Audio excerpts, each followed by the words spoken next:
It's your boy Mike, welcome back to another Dragon Ball Gekishin Squadra video. So this actually isn't the first time that I've talked about bugs, right?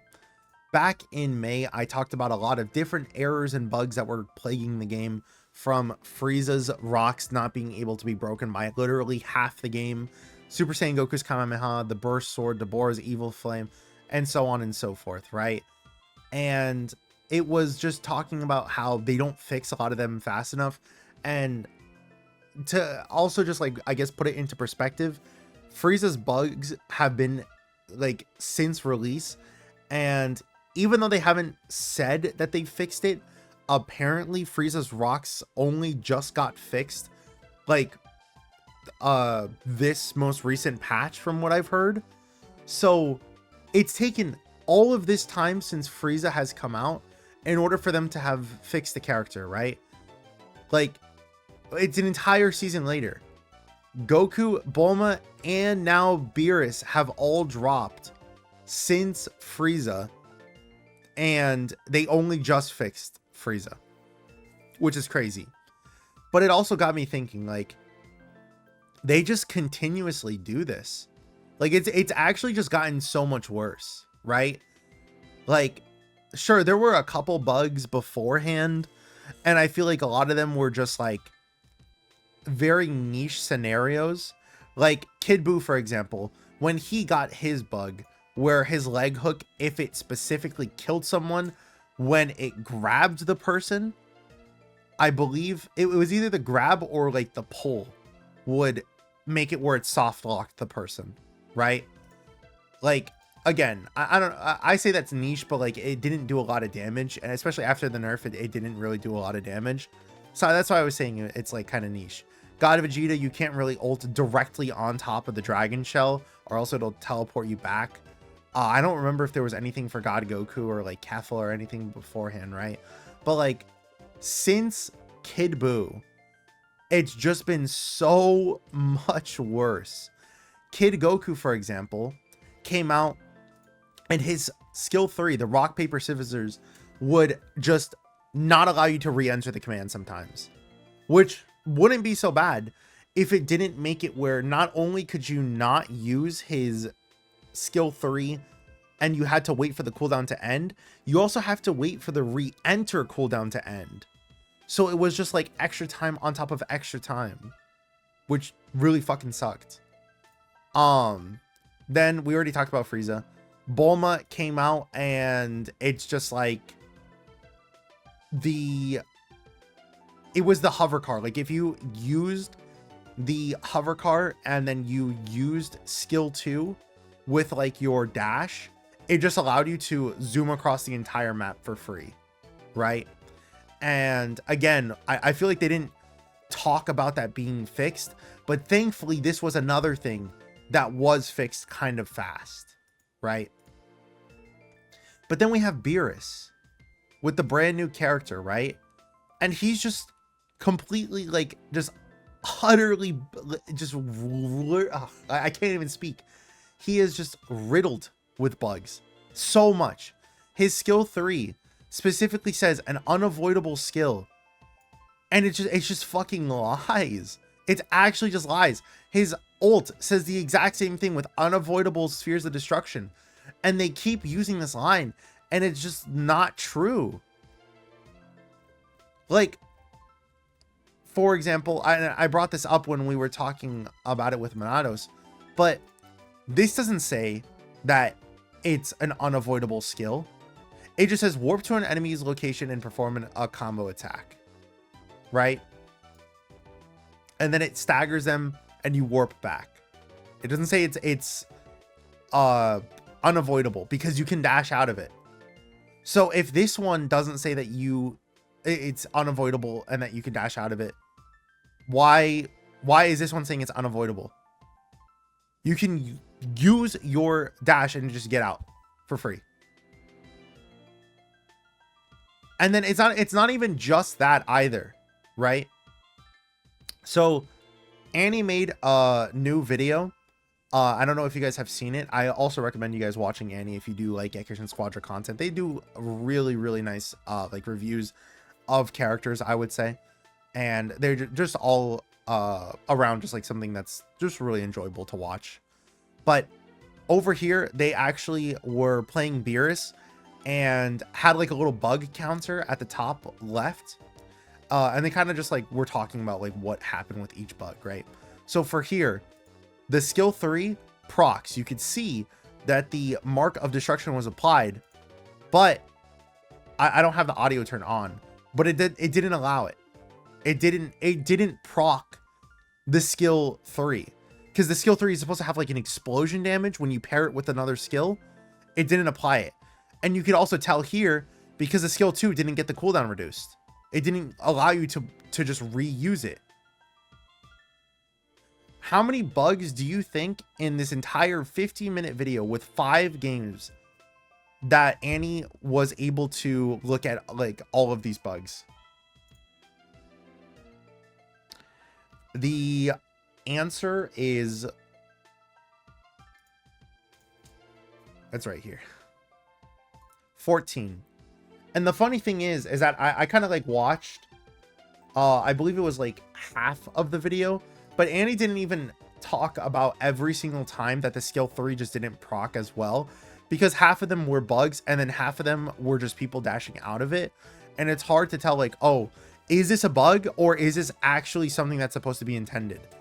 Because for example, this terminology has been around since season 1. Topo, for example, has it where his skill 3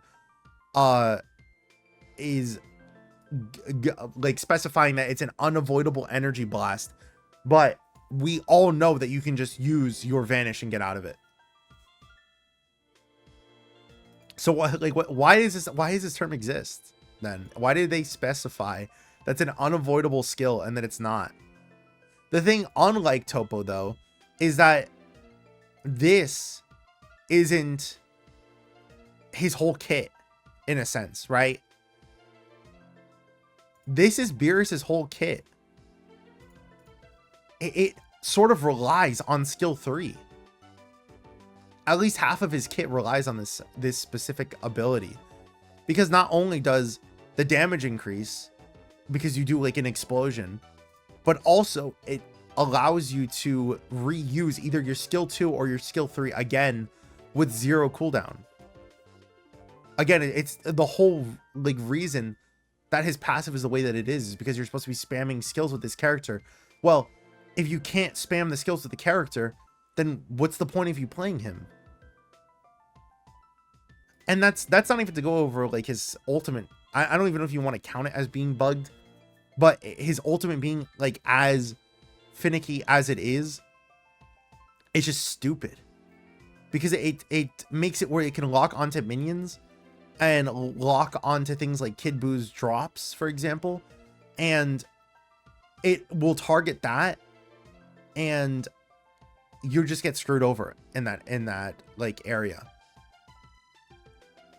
And because this is such a like you're only able to use his skill 4 and then you're like doing this move for like 3-4 seconds. So if you accidentally target the drops, you're just like a sitting duck for 3 to 4 seconds. It's very, very dumb. Very, very stupid. And that this part isn't a bug, but I feel like I should have at least brought it up too, because like I feel like this isn't something that should happen. Regardless though, the fact that it was 14 bugs in a 50-minute video when all you're trying to, it's not like, I'm assuming Annie was going out of their way to try and get and rack up as many bugs as possible. This is just like them playing. And again, this is also not counting that sometimes they would have it where Kefla, I believe, like vanished out of the skill 3 and then they just didn't mark it as a bug, I believe. I could probably find it. Hold on, let me look around for it real quick. Okay, I think it was here.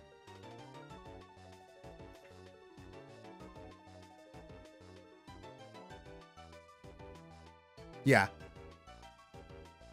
We can see here, Annie uses skill 3. It immediately just explodes.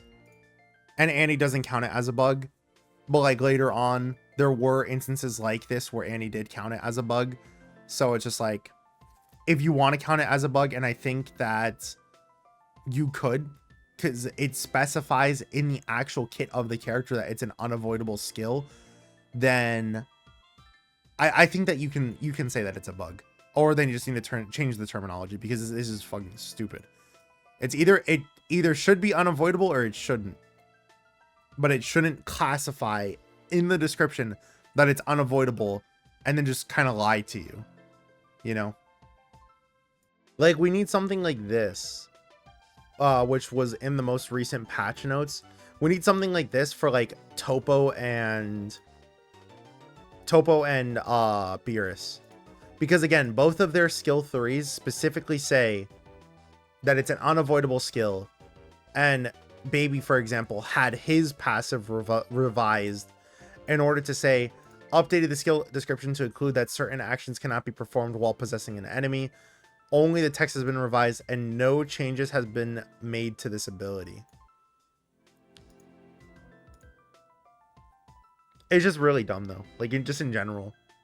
Cause like it's also really scary because like Goku Black is coming out the day that I'm uploading this video, like at night. So like 12-ish hours, give or take, after this video goes, well, probably not that long. It's probably more like 16 hours of like time after this video comes up. Goku Black is gonna come out, and I almost feel like there's gonna be something there has to be something that they're gonna do that's gonna be bugged for the character. I'm just expecting it at this point, you know. And like I said, it's just really sad because like it almost makes like, oh yeah, hold on, I also wanted to show something real quick too. I was gonna say it almost makes me worried that like every single new character is gonna have something wrong with them at this point. But we could also see here that it's just like this is kind of what happens when you like make and release like a character like that, right? Like, I'm not going to be saying like, oh, Beerus is like a top tier character, right? I think that if I had to place him somewhere, it's probably like in this area of like characters, right? Probably closer to like over here, where I think he's really good, but these characters are just definitely a lot better, right? I still don't think he's this low though with his hero win rate. I guarantee the reason why he has such a low win rate on top of having such a high pick rate, like look at this, he has the 3rd highest pick rate obviously on his release week, and he has the worst win rate. This has never happened before, by the way. If you're like, oh well, clearly it's just because clearly it's just because the character came out, so people are learning how to play the character and this and that, right? I believe this was the release for, no, this wasn't the release for Bulma. Either way, this was like the week or two after Bulma released, and that the win rate data was still pretty high for here. Let me see if I have when Bulma like actually came out. Okay, I believe this is when Bulma first came out because she has the highest pick rate right here. But we can see here when Bulma came out and had, again, the highest pick rate. So remember, these stats are worse than what they usually will be, because more often than not, when a character has a really high win rate, or sorry, a really high pick rate, you're more than likely to get them on both sides, like on both teams, meaning that the rate will be closer to 50% because there's going to be two Bulmas. One of them is going to win and one of them is going to lose. So it's just going to be a 50-50, right? Even with that number being lowered because of that, she still had a 53% win rate, right? And then I believe this was like the week or two after, Bulma drops to 3.6% and then immediately has the hero win rate inflated to 56%, right? Beerus didn't even get anywhere fucking close to that. And sure, this is the first week, but it's just like, come on. Come on. Come on. Come on. I don't think I've ever seen, when they've given us this data, a win rate so low for these characters. Krillin, at his fucking worst, was at 38%, 39%. Then we have Beerus comes out, and he's at 39.37. He's in the Krillin tier, dude. He's in Krillin tier before buffs. No, dude. How? He's not even, like, he's not bad. He's not like a character I'm like, oh my fucking god, dude, this guy sucks. It's just the bugs.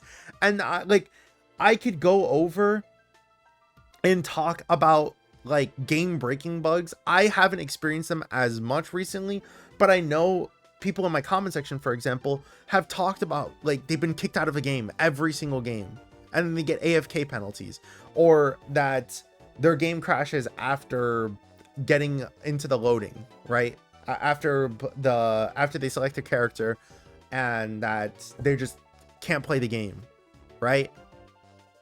Like that's so like dumb. That's just so dumb. You just can't play the game at all. And then this is you can't play the character at all. that's what they're doing now. You can't play the game, and you can't play the character. My god, man. I don't know. I just kind of wanted to rant about this though, because it's just like, it really is frustrating. It truly is frustrating as like a creator, because like I want to play someone like Beerus more, but I just can't, because I was talking about it with Monado, so like you're literally just fighting yourself.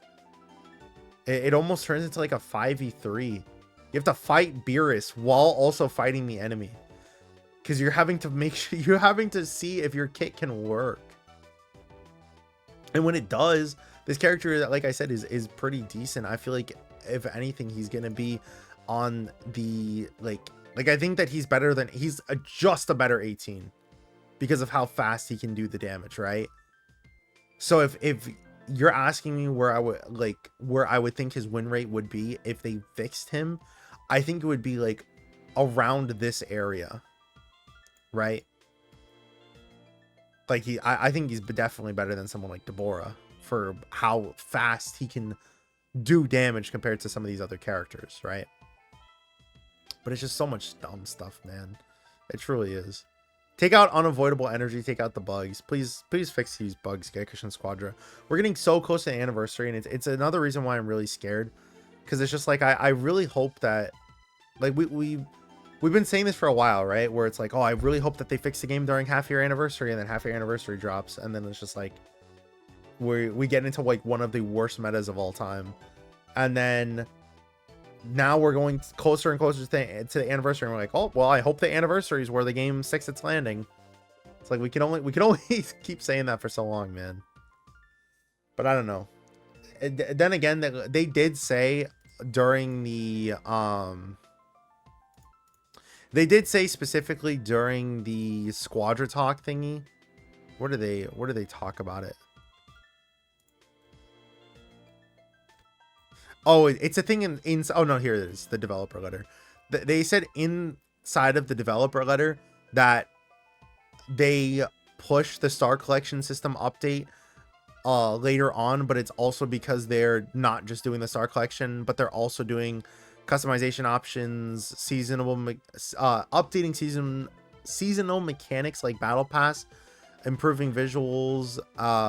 There was something about like a battle system update too, I believe. I swear it was something about battle, right? Yeah, here I don't know how I missed that. Right here.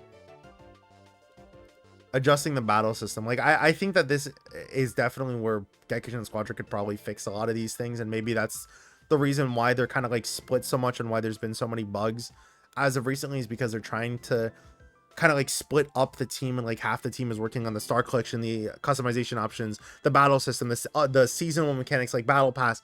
the visuals, they're all working on basically releasing Gekishin Squadra 2. So it means that the Gekishin Squadra 1 that we're in right now is suffering because of it, right? Because the team, again, is just like split half and half in that way. Or maybe they're focusing all on that. But they can't really do that because then it makes the game suffer in this way. They gotta fix at least some of this stuff, man. Truly. They really do. Either way, though, let me know what you guys think.